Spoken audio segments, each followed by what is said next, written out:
What's up? If you're like me, sitting in queue for the next 5 to 10 minutes for Shadowbringers, you've come to the right video. There's 2 commercials or 2 videos on Final Fantasy XIV, and they're pretty anime, pretty uwu, and super wholesome. Anyway, we're gonna go over these 2 commercials or videos, and we're gonna see how legit are they compared to the actual game experience. And one more thing, if you want to watch the videos without me talking over it, which you probably want to do, I'll put a link in the description. Now let's get on to the first one.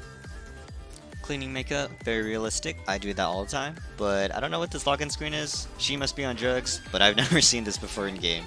Most likely though, if you're a dude, you're probably gonna be a cat girl. I mean, let's be honest, we're probably playing this with the cat girl.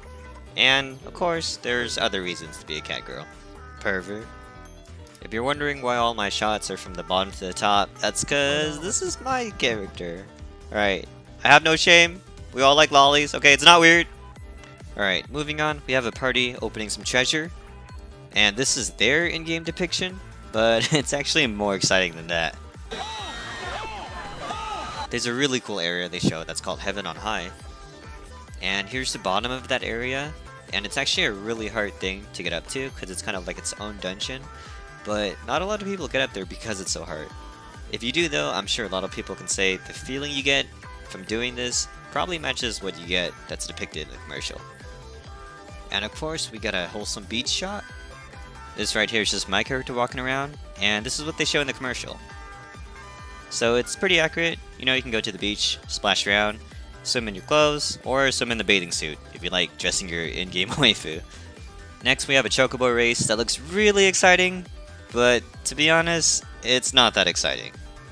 If you played Final Fantasy VII, you'd kind of realize that this chocobo racing in this game is more like a stamina management mechanic.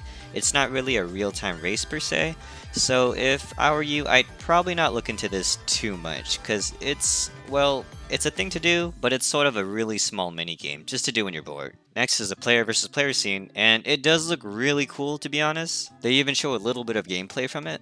But for sure, this game is mainly focused on PvE. If you're super into PvP and you really want to buy this game for the PvP, I wouldn't get your hopes up either. The PvP aspect of this game is very small compared to the actual PvE content. Some people find it fun, but for me personally, I kind of see it as a mini game. But hey, to each their own. If you really do like it, there's a lot of cosmetics you can earn that are actually really cool. All in all, aside from the chocobo racing and the PvP, I'd say this video pretty much depicts what it's like to actually play the game. It's really cute, it's really wholesome if you have friends to play with, and you actually do get a kind of sense like you're in an anime when you play the game. Because of its main story questing, and just the people who play it, it really immerses you into that world. Anyway, thanks for watching the video. Yeet!